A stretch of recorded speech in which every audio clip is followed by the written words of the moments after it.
If you're here for CTA to learn about the Red Purple Modernization Project, you're at the right place. We are going to be beginning shortly. We're going to give it about 1 minute before we start to let attendees into the meeting.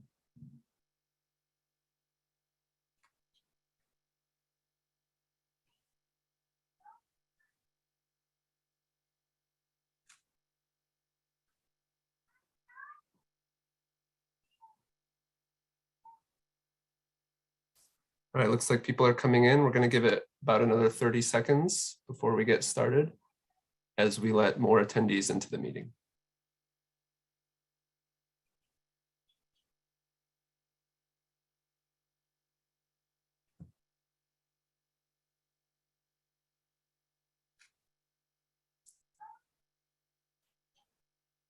Okay, looks like we're getting pretty much all the participants in that are there right now, so I think we can get started. So welcome everyone to CTA's Red Purple Modernization Project virtual public meeting. We're really happy you've joined us, and we really appreciate and recognize the time you're taking to learn about the project. My name is Jesse Thomas. I work in community outreach for the RPM project. I will be moderating this meeting. So this meeting is a continuation of several previous public meetings about the red-purple bypass. And we're here today to discuss a new phase of construction that revolves around the reconstruction of the red and purple line tracks north of the Belmont station, coming near to the south of the Addison station. So we are going to be providing updates on the RPM project as a whole and how it's been going. And then we'll be hearing from some experts on what the community can expect from this new phase of work that we'll be starting.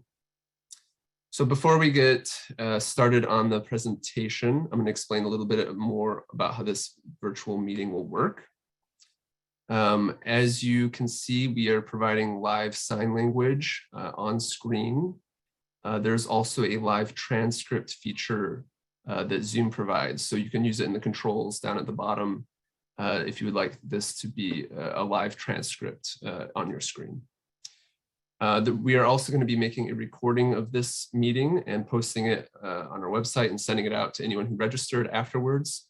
We'll also be doing a translation of that recording in Spanish afterwards as well. I also want to recognize that we're here with Facebook Live as well. So those who are watching on Facebook Live, hello to you as well. So during this meeting, we're going to hear a presentation from members of the CTA team and from the contractor for the RPM project, which is Walsh Floor Design Build Team. And then we will have a question and answer session. For the Q&A session, we've already received some questions from some of you that put in a question during registration. So we'll be answering some of those. And then during the presentation, feel free to ask questions that come to your mind about our topic tonight using the chat feature from Zoom. So again, in the controls near the bottom of your Zoom screen, feel free to put in questions through the chat. We'll be going through those, and the questions that we can answer, we will be addressing those during our Q&A session. And then we'll be also taking live questions as well. So I will give more details when we get to that point. So we would really ask, though, that you keep your questions about the topic of our meeting, which is the red-purple bypass and the reconstruction of the red and purple lines that is soon starting. All right, so without further ado, I'm going to pass it off to our first presenter, Tammy Chase. Let me interrupt. This is Alderman Tunney. I just want to be recorded as on the call. I know I had a bad connection earlier. Thank you. Thank you, Alderman. This is Tammy Chase. I am Director of Communications for the RPM project, and I want to welcome all of you here tonight. It's nice to have a virtual meeting on such a cold night, so we're glad to see each and every one of you. And a special, want to wish a special welcome to Alderman Tunney. Thank you to you and your staff for all of the support and feedback you have provided us during this project. Alderman, would you like to say a few words at this time?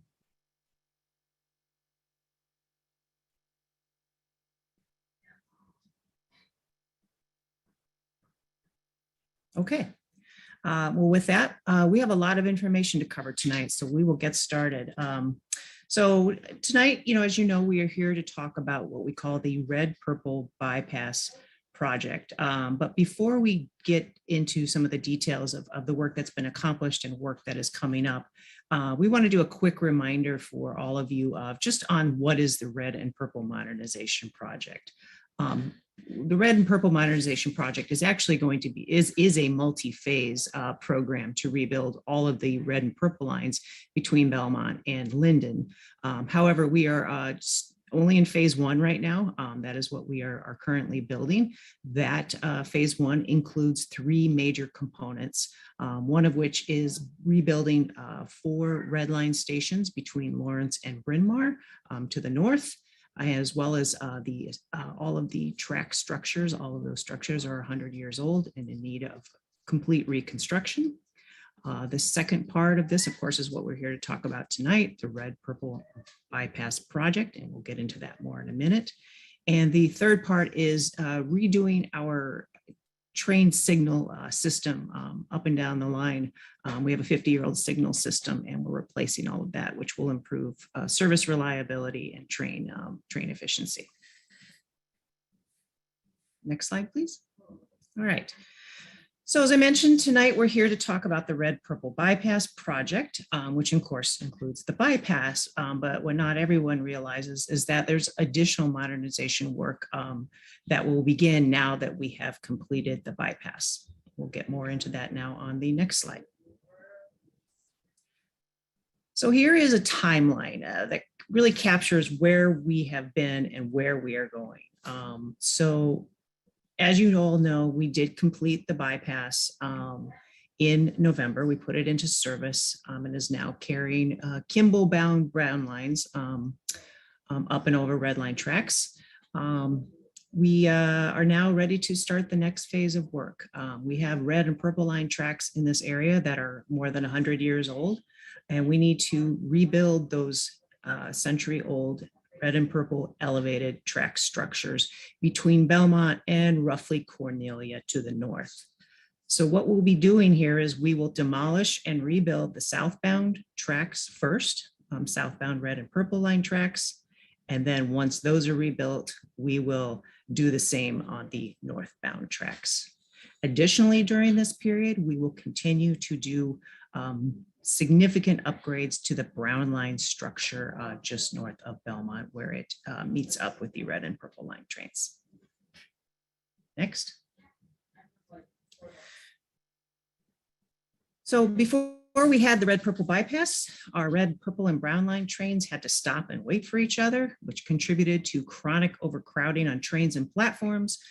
Slowed service throughout our rail system, had a ripple effect that affected the quality of the commute for our customers. As you on the bottom of the screen, you'll see a diagram, of course, of now how the bypass works. Our Kimball or northbound brown line trains travel up and over on the bypass over the red and purple lines, eliminating that pinch point that we had and contributing to more reliable service. So this was an important component of the work we are doing in phase one. And here you can see an aerial of the finished bypass. We did put it into service in November of 19th, and we've had hundreds and hundreds of trains run across it since. Next. And this photo I like because it gives you an example of how community feedback about this project years back when we first came out and talked to all of you about this, how it informed the design of the bypass. We heard from several neighbors, several of you who were concerned about what's the bypass going to look like. And with the input that we received from all of you, it informed the design, and we gave our columns this tulip shape that you see to soften the look of the bypass in the community. That's just one of the major elements that we took into account as we designed the project. And there will be other elements to this project that will have positive benefits for the community and be more aesthetically pleasing than the old structure. So as I mentioned earlier, we're continuing to modernize the Brown Line branch that connects with the red and purple lines north of Belmont. That work is going to resume in the spring and continue into 2024. And we'll talk more about that a little bit later in this presentation. All right, with that, I will turn this over to my colleague, Mikkel Williams, and she will go into more details about the work that's coming. Mikkel? Thanks, Tammy. My name is Mikkel Williams. I'm a project manager for CTA, and I primarily focus on heavy structural and civil elements on the RPM project. So this work that we're doing for the North Main Line tracks, it consists of the complete reconstruction of foundations, columns, and track work from approximately just north of Belmont to north of Newport. And additionally, we will also be performing rehabilitation work from approximately Newport to Cornelia. And this rehabilitation work will include a combination of new structure, structural repairs, and replacement of existing structural members. Next slide, please. So all structures, whether building or infrastructure, are designed for a certain life expectancy, which we commonly refer to as service life. So the North Main Line tracks have reached their design service life. And so it's necessary and time for us to perform much needed upgrades and repairs.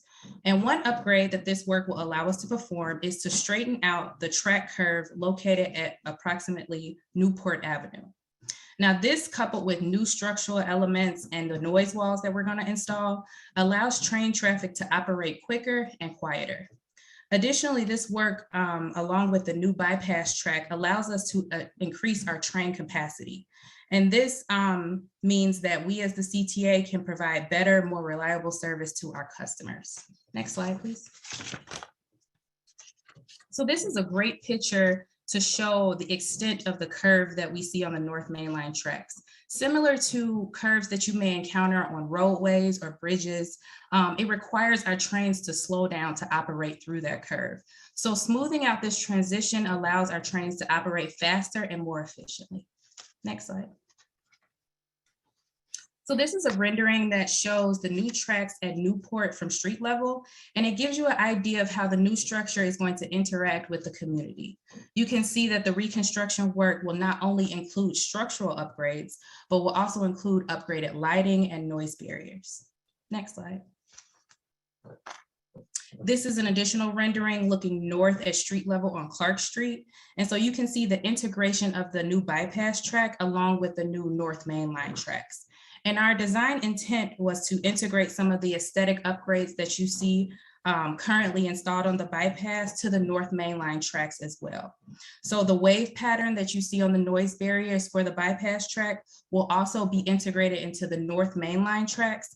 And additionally, you'll see a similar organic pattern on the structural columns as well.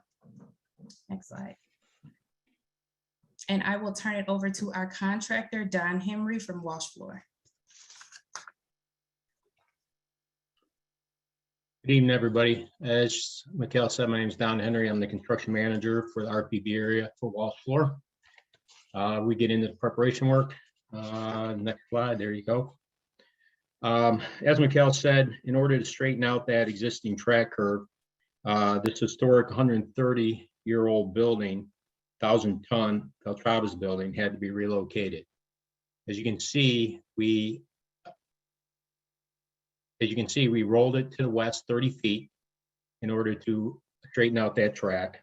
The move is complete. However, the roof will be replaced this spring along with some masonry restoration work that still needs to be completed and some work inside also. But right now the building's down on its footings in its final resting place. Next slide, please. What you're seeing here is a new track. This trim track will be in service around the end of February. And what this will do is this will allow the southbound trains to get past the out of service southbound tracks that we're going to demo. The entire 10 track that you're seeing here right now will be removed at the end of the project, including the steel and the concrete pedestals you see sticking out of the ground. Next slide, please. Here right now, some preparation work. We are actually drilling some foundations. These foundations will support some of the new track structures, and it also supports some of the shoring that you'll see that actually supports the stage line construction between tracks 2 and 3. Next slide, please. The work you're seeing here, this work allows us to move the southbound tracks to the northbound tracks in order us to demo the southbound tracks and construct it. So during that construction time, the 2 westbound tracks or west side tracks of the structure will be being replaced, and then the eastbound tracks will carry the north and southbound on the 2 tracks only during construction. Next, please.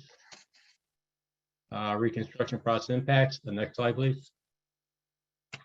This is a timeline of the work that has gone on during this year, 22 to end of 23. We'll be doing stage 1, which is the total reconstruction of say the southbound tracks. The 2 west side of the structure tracks will be removed and replaced. And the 23 and the 24 we'll do the northbound tracks, which are the 2 east side of the structure. We'll take those all the way down and remove and replace those and reconstruct the structure and the tracks also. Next slide. What you're seeing here is basically what we've already completed, but it gives you a rendering of what you will see during construction. On the left is the demolition of some of the existing structure we had to do earlier in the year down by the Belmont station. You will see basically some of the same things there. You'll see the equipment and the structure coming down. The center slide there is the drill rig. We're talking about the drill foundations. We drill those, fill those with concrete, and that actually holds up the structure. And the right one there is build new track structure. That's us, and we will be there with that equipment, because we'll be installing structural steel, erecting that, and then the track work on top of that. Next slide, please. It talks about the lead abatement work that goes on during the structure. It includes removal of all the lead-based paint from the structure in the RPM structure. Somebody gets blasted and repainted. The new, obviously, we don't have to worry about that. The work will occur in strict adherence with all the federal and local laws to keep the community safe. The work includes hand tools for spot removal and power tools for larger areas that we have to abate. All personnel doing the work are trained and certified in removal and disposal of lead paint. State certified industrial hygienist oversees this work to ensure safety and compliance with the laws. The workspace will be contained with a shroud, and air quality around work site will be monitored at all times. Next slide, please. Okay, at this point, I'm going to hand it off to Stephanie. Thank you. Thanks, Don. Okay, good evening, everyone. Thank you for attending tonight's meeting. My name is Stephanie Cavazos. I'm a communications representative on the CTA RPM team. Tonight, I'll be going over what you can expect when construction begins, including impacts to service, community impacts, and the planned mitigations. Next slide, please. So starting off, red and purple line service will continue throughout reconstruction, beginning this year and continuing through 2025. The service impacts during this construction will be very minimal during this process. Red and purple line trains will begin using 2 tracks instead of the regular 4 tracks. Additionally, brown line trains will begin using a temporary track structure, as well as the new red-purple bypass. This will mean a new boarding location at Belmont Station. Purple line trains will board on the inside track, where the red line side is now, of their normal platforms instead of the outside track. Next slide, please. Next, we'll discuss how this work will affect you in the community and our planned mitigations facilitated by CTA and the contractor Walsh Floor. You can expect demolition noise throughout the construction process.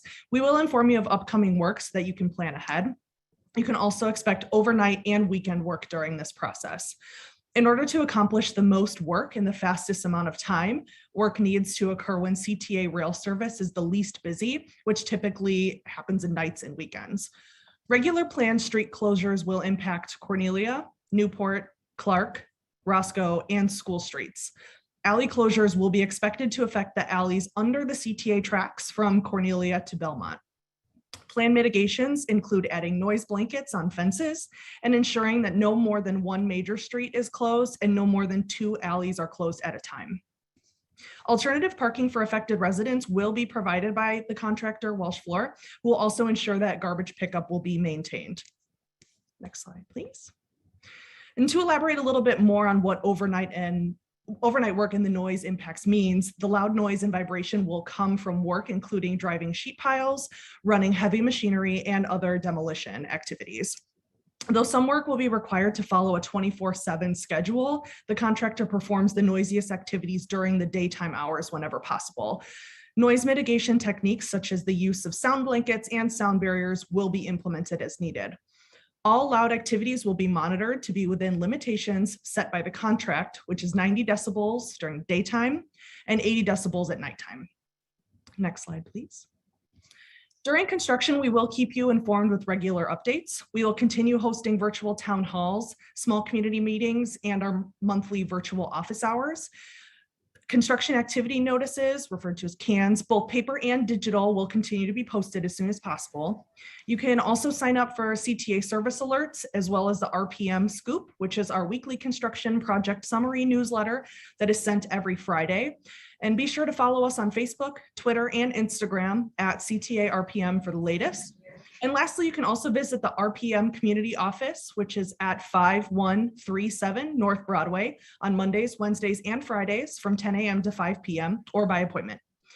So I will now turn this over to Tammy Chase, Director of Communications for RPM, to talk about our Open for Business program. Thank you. Thanks, Stephanie.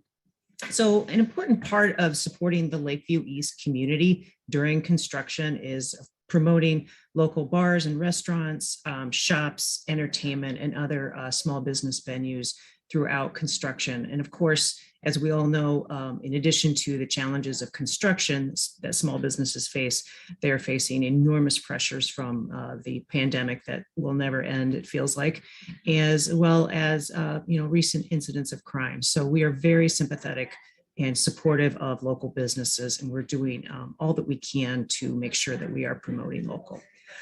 So to do that, we started a free Open for Business program a couple years back. It's a very good and simple program to participate. Businesses simply, they register for free, and then we will promote them on digital and physical promotional materials. So we created the Open for Business program very closely with the Lakeview East Chamber of Commerce, Alderman Tunney's office, as well as feedback from multiple small businesses in the Lakeview East neighborhood. Currently, we have more than 35 local businesses participating, and the program is open to more people, more businesses, as we can get them to sign up. So next slide. So to reach people who live or will visit Lakeview East, we're using a number of promotional tools. Some of you may have seen some of the oversized graphic banners that we have on Belmont and Clark that say businesses are open right now, and encouraging people to support them and visit them during construction. Those banners have a QR code that people can scan, a passersby can scan, and that way you can be led to all of the businesses that are in Lakeview East, their links, their menus, their websites to purchase items and so forth. Other ways that we are promoting local businesses include through our RPM Scoop that Stephanie referenced, the subscription information about the project, as well as door hangers and flyers distributed throughout the community. And of course, specific marketing campaigns, including the one that we have going on right now. We started that one during the holidays, and it will run through February. And basically it is targeting people who live just outside of the Lakeview East and other RPM communities, encouraging people to come to these communities to shop, play, explore, etc. We also created a dedicated CTA website, I Support Local, that features all of our participating businesses, our neighborhoods, including Lakeview East, to promote how all the great businesses and things you can do in the community. In addition, we have a YouTube channel that features interviews with small business owners. These are videos that we also have featured on our social media channels that really allow the small business owner to tell their story about their business. They're worth checking out. I highly recommend them. So if any of you know of a business or have a friend who has a business in the area that would like to, you think would be great to be participating in the program, please contact us. We want to get as many people involved as possible. We will provide our contact information at the end of this presentation. So with that, I will turn it back over to Jesse Thomas. All right, thanks, Tammy. Thank you to all of our presenters for giving us a lot of good information. So we're going to move from our presentation portion of this meeting to our question and answer portion. Like I mentioned, we're scheduled to go till 7. So we'll go that long if we have questions that take us that long. But we hope to answer as many questions as we're able to. So for it, we're going to be having a Q&A panel of the presenters and then a few additional folks as well that I'll introduce. So all those who are on the panel, if you could turn on your videos and we'll all come together here on everyone's screen. Joining us is Chris Buchel, the project executive for the RPM. Tony Opila, he's a resident engineer for the Red Purple Bypass area. Jeff Wilson, who's the Director of Government and Community Relations for the RPM project. And Marcy Jensen, she's the Public Information Support Manager for Walsh Floor. So how to ask questions. We've already been getting a few questions in the chat, so that's good. People can, if you'd like to keep using that, go ahead and keep using the chat to ask questions. If you would like to voice your question, you can use the Zoom controls again at the bottom of your screen to raise your hand. And then I will be looking at the participants and those who raised their hand and just going in order in which they were raised. And once I call your name, you'll be able to unmute yourself and then ask your question. Again, we ask that you limit yourself to one question and keep it to the topic on which we were talking about tonight, the Red Purple Bypass area construction. Oh, and I should mention, if your question's not answered during the Q&A, don't worry, we're going to be posting a full Q&A on our website and sending it out to those who are registered after this meeting. So stay tuned for that. So we are going to start with a few questions that were submitted during the registration. We're going to start with one for you, Chris. This is regarding construction noise. The question is, how loud and close will construction be in the alley behind Cornelia near the red line? I think as we talked about earlier, Cornelia is kind of the limit of some of the renovation work that we're going to be doing on the existing structure rather than replacing it with new in this area. And I'll also note on one of the slides we talked about a unique feature of this contract, given its size, complexity, and impact to the community, which is that it has limits on the amount of noise that we can generate both during the night and during the day. And you can refer back to the slide for those specific limits, 90 decibels during the day and 80 during the overnight time periods. That is a fairly unique requirement in our contract. The contractor has shown, I think, good innovation in terms of limiting that noise as a general rule. We haven't seen them exceed it, and where they have, we worked with them to mitigate it. So I won't lie to everyone and say that it's going to be quiet. It is construction. It is heavy civil structural construction. But I will say that unlike most projects in the city, this project has limits.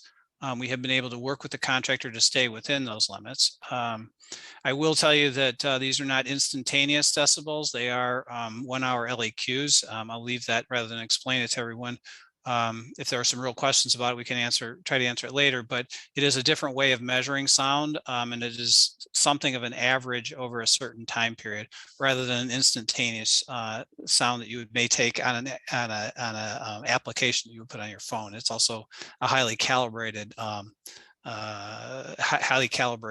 measurement. So the noise is limited during construction to those levels. It's not quiet. And I'll also say that those are kind of reference levels because they're generally the same noise levels that you see with existing CTA service. So that's kind of the reason and rationale behind them, is that's pretty much the noise, the same noise that the train makes. Although it is construction noise, it's set based on that level. All right, thanks, Chris. The next question, I'll send this over to Tammy Chase. It came in saying, at any time, will there be track closures? Will buses be required to cover the gap, and for how long? So one of the things that was very important at the onset of this project, when we put together what is now RPM Phase 1, is that we would continue service throughout construction. The red line is simply too important to, just to not have it in service during any portion of construction. So currently, our plan is it's to do the construction by rerouting trains to various different tracks as we're doing different pieces of work. So we won't be shutting down the red or purple line, and we're doing bus shuttles for this work. What we will do is we will have some track suspension work, track suspension on the brown line to do some work like on weekends where we would have bus shuttles between likely Southport and Belmont. All right, thank you, Tammy. One more from our registration questions. We received multiple questions about train noise levels after construction is complete.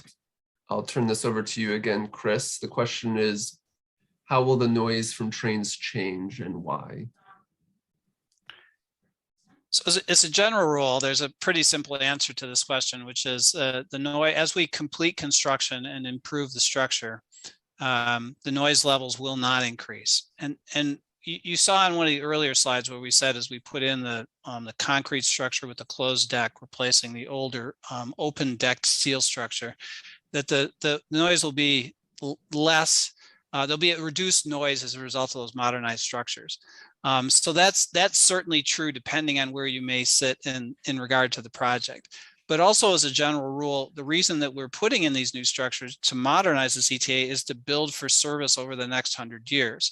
And our hope is, once we get beyond the pandemic, that we'll continue to see increasing ridership over that entire time period. And this structure is really built to accommodate that increasing structure. So even with additional service planned for the future, and by the future, I do mean stretching out well in advance, well beyond the time that we'll see recovery of full CTA service due to the pandemic, we won't see additional noise because of the modernity of the structure. So you may see reduced noise if you are now living in an area with open deck steel structure. You may see reduced noise, but in general, the noise of the whole system in this area will remain the same over time as we increase service as well. So a little bit of complexity there. You will also see noise vary over time as we do various pieces of work. For example, Don talked a little bit about the demolition of the tracks on the west side, the southbound tracks. As those tracks are removed and we put service over the west on the eastbound side, those of you on the west may hear a little bit of a reduction, temporary reduction in noise because the trains have moved further away from you. Additionally, we may need to slow down some of the trains in various areas if we're doing specialized pieces of heavy civil structural work.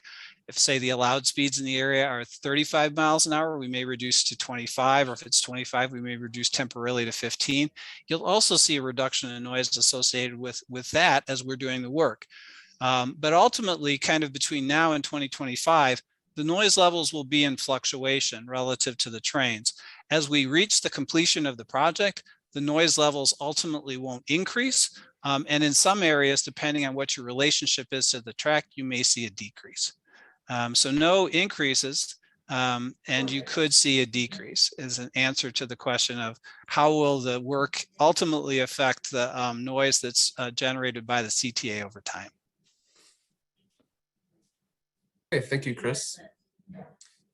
All right, we're going to move on. I'm not seeing any hands raised at the moment, so I'm going to go to some questions that are coming in through the chat throughout the presentation and right now.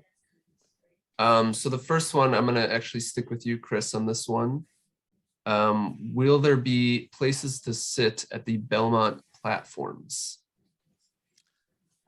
I'm a little confused by that question because as I see it, there are places currently to sit on the platform at Belmont. We're certainly not doing substantive work as part of this project to the platforms at Belmont. There will be occasional boarding changes that we'll make announcements through our various newsletters and outreach in advance of it. But there are no plans to either add or take away seating or do any substantive construction to the Belmont platforms. Thank you. Chris, since you mentioned the boarding changes, we've had a couple questions about that as well. Can you describe boarding changes at Belmont in this coming phase, says one person, and another one says, can we go back to the slide that talk a little bit more in depth about the boarding changes slide? You know, the boarding changes, we'll put those out in association with our various notifications as we get ready to do the work. So in this meeting, I think we're looking at a little bit longer time frame and explaining some broad impacts. If folks have specific questions, we'll try to answer them either via email or we'll answer them periodically with various updates associated with different phasing of the work. So I'm going to sidestep that one just a little bit because it is an incremental change that occurs with various configurations. Most of the changes aren't significant and there'll be both notification as you enter the station as well as notification via various alerts ahead of time. Thank you. Okay, I will keep going on a couple. Oh, actually, I'm getting a few hands raised.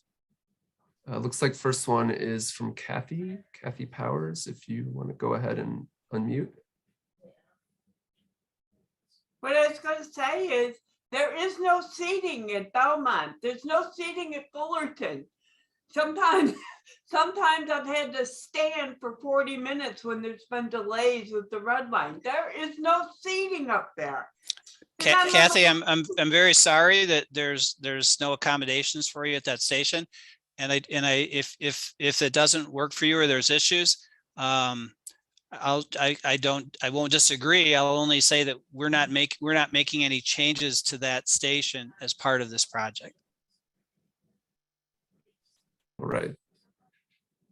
Thank you, Kathy. I see another hand from Chester. Chester, could you unmute and go ahead and ask your question? Yeah, I'm a long retired civil engineer.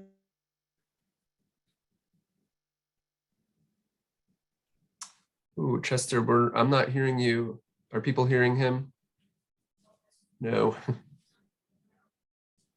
If you're still speaking, we can't hear you.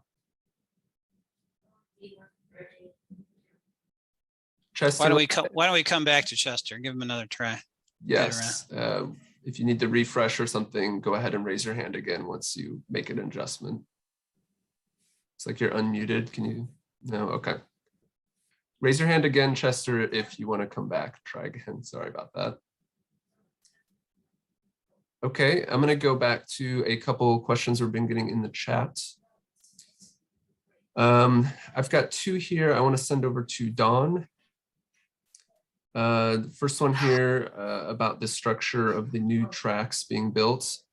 Will this structure be solid concrete rail beds or will there be wooden ties that ooze tar all over everything like at the Wilson Red Line? Well, right now it's going to be a completely closed deck just up to north of Newport, and everything pretty much just north of Newport there, Cornelia will be wooden ties. All right, thank you. Another one for you, Don. Will you use the gantry here? And I believe that would be referring to the large gantry piece of equipment that's being used up in the Lawrence to Bryn Mawr area. No, unfortunately, we will not be using the gantry on this project. Okay. You say unfortunately, maybe you're a little jealous. I think we could use it at certain areas, but it'd be pretty difficult. But no, there's no intention of using any type of gantry crane over here. Right. All right, thanks, Don. Let's see, I'll go back to our hands. Looks like Chester, you have your hand up again. Can we give it another try? Go ahead and unmute. Let's try again.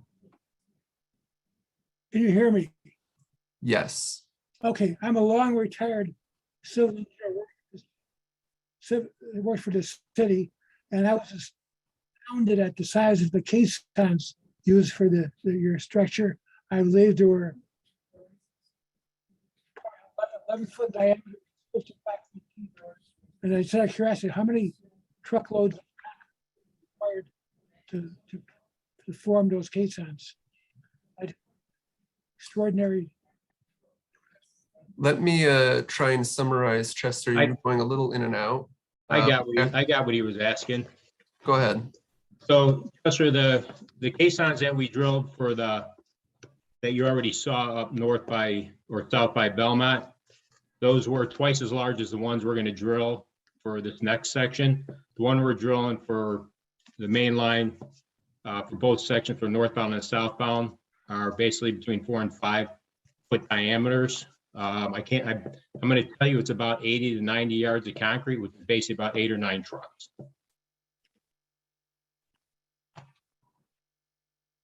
Okay. Thanks, Don. Thank you, Chester, for the question. All right, I'm going to go back to some chat questions. This one, it looks like I will send this over to Jeff Wilson. When will the land be temporarily cleared for construction purposes for the various projects, such as Belmont Station reconstruction and on North, be turned over to developers and be rebuilt?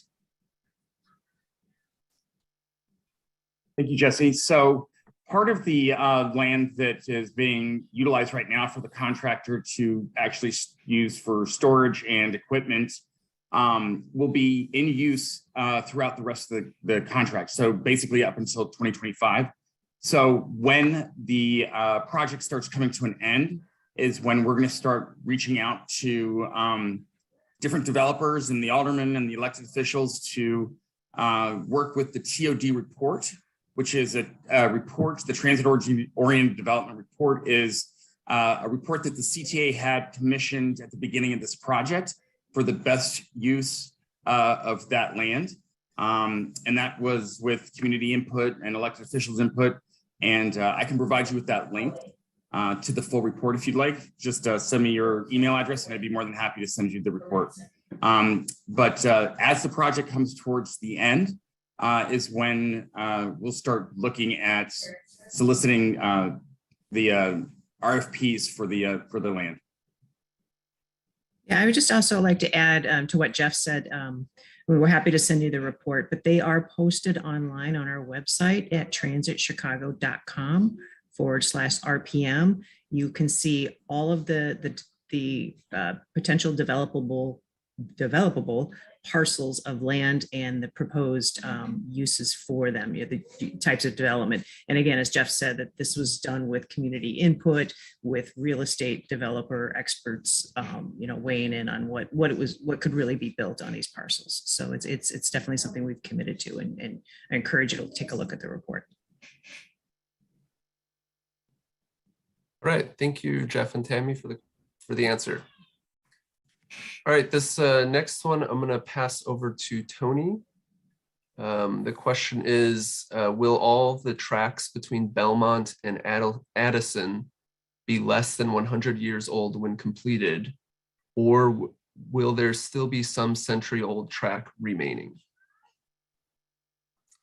Thank you, Jesse. The goal of the project is to replace all the track structure and tracks from the Belmont station to the Addison station. and the new structure will meet the new service life requirements of 100 years.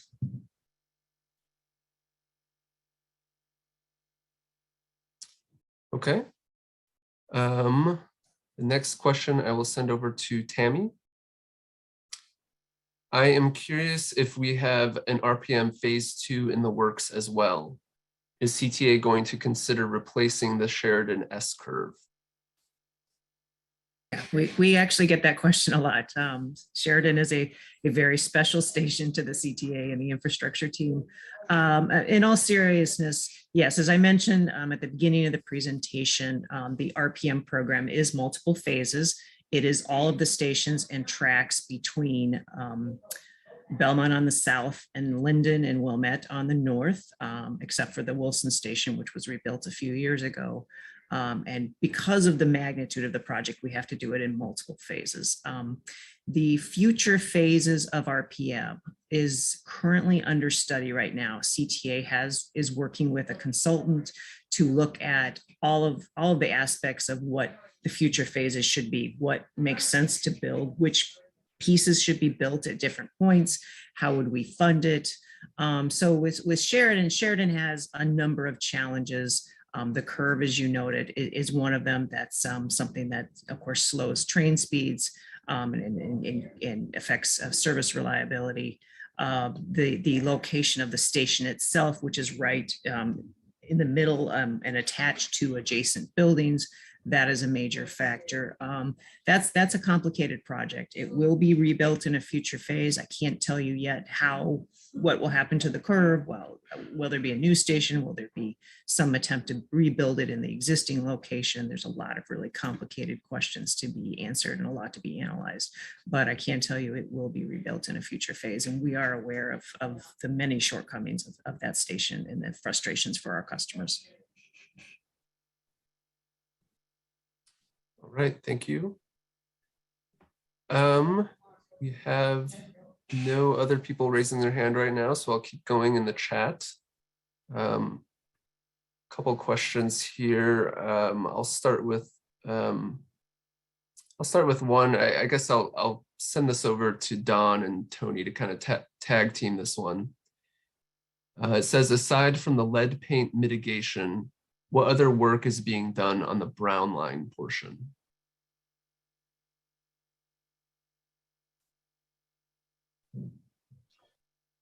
Tony, I can take this if you want. Sure. Okay, so the brown line will have more rehab on the structure there. What we did last year was we replaced some of the columns and hold on a minute. So I was going in two separate places. We have a lot of angles, top flange, bottom flange angles that we're going to remove and replace. We got some cross girder angles we're going to replace. We have some existing, we're going to drill some new micropile, and then we're going to put new columns up on the west side of the structure as we did on the east side, or I'm sorry, on the south side of the structure as we did on the north side last year. So we're going to remove and replace that. So we'll put new foundations in the ground, new columns on top of that, and tie them into the existing structure. And we'll finish painting it. And we still have about 2 spans to go to finish painting. But for the most part, it's just removing, replacing a bunch of flanges and angles and new columns and foundations on the south side this year. And that'll finish it up. And I guess the only thing I'll add is what Don was saying, all these improvements strengthen the structure to make it last a longer period of time and make it a smoother ride for the patrons and for CTA's operations. All right, thank you both. Thank you for the question and the answers. All right. I think I have a couple here from the chat for Chris. Chris, I'm not seeing your video. Just making sure you're still with us. Oh, definitely still with you. Great. We got another one about noise. How loud is a decibel? That's a great question. Well, I guess kind of working backwards to my earlier reference, between 80 and 90 decibels is roughly the sound of the train if you were standing in the area of an older steel structure and a train was going over your head.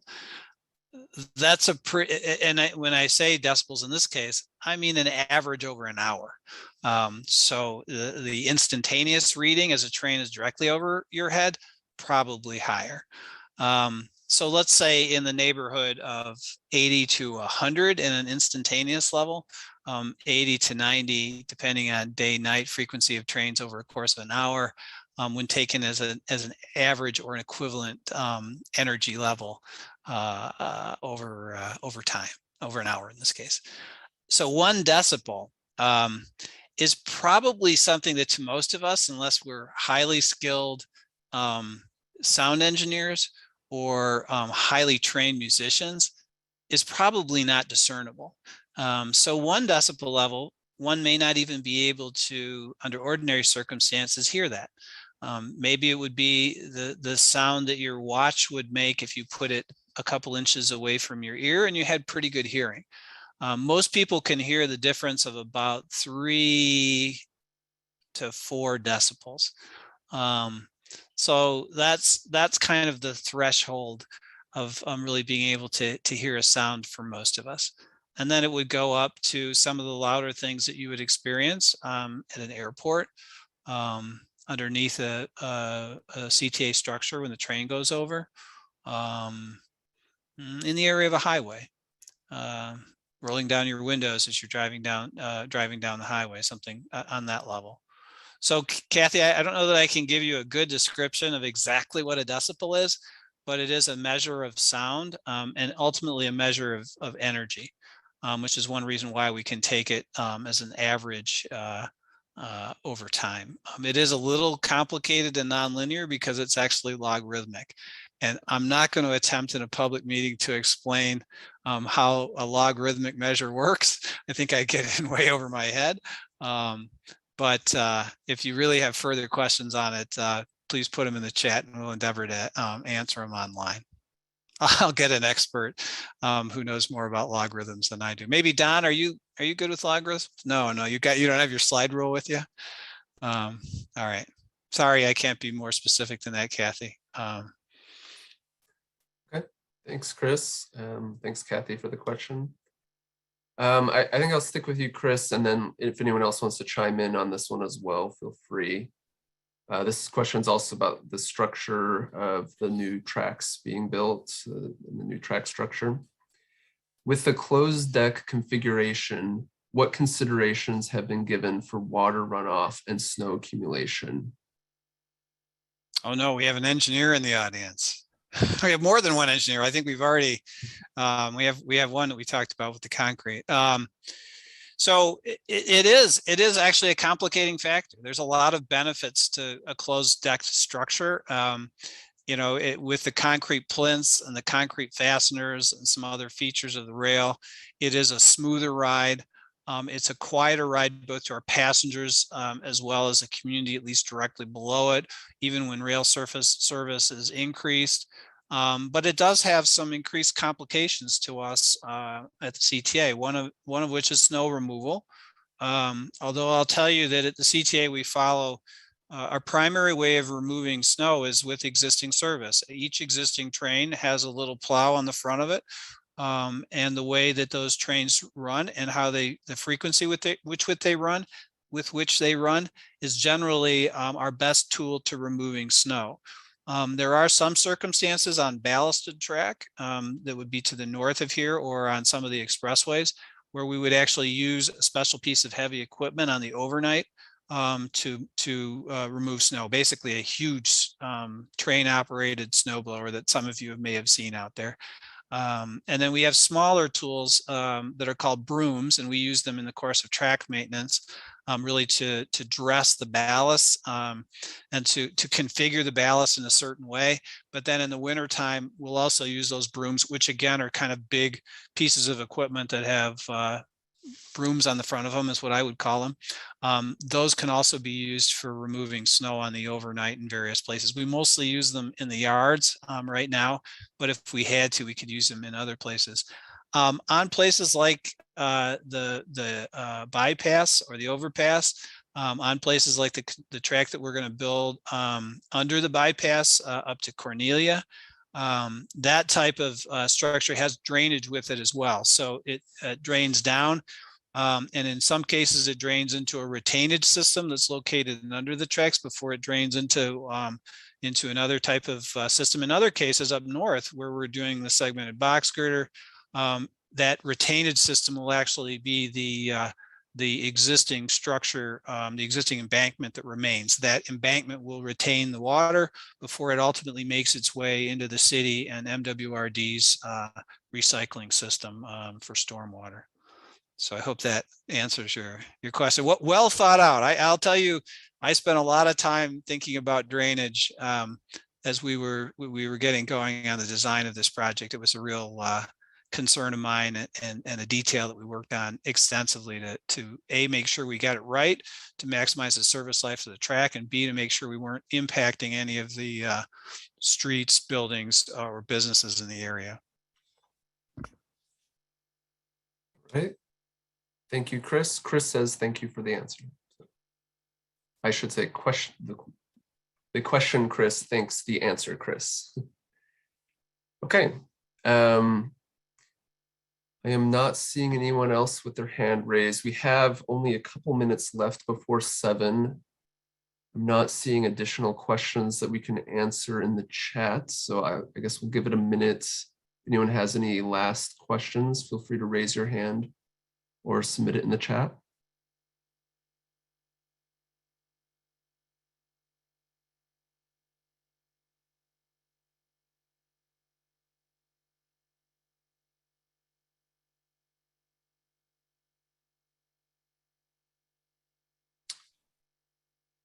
Looks like we did get a question here. I can answer that one. All right, Jeff. So it says, what will be under the track use after construction?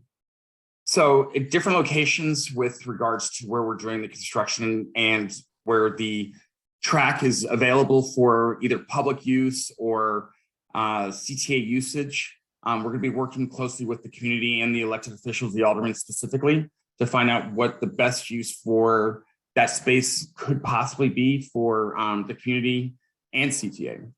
So as we get closer to the end of this project and those spaces that are currently being used right now actually by the contractor for storage and the project use, we'll be reaching out to the elected officials and the community to get some ideas what they'd like to see there.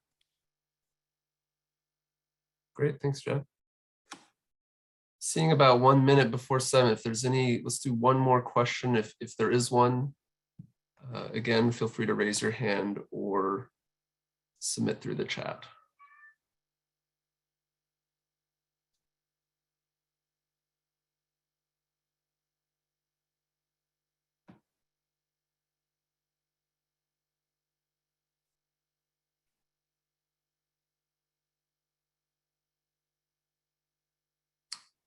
Okay, well, I'm seeing none.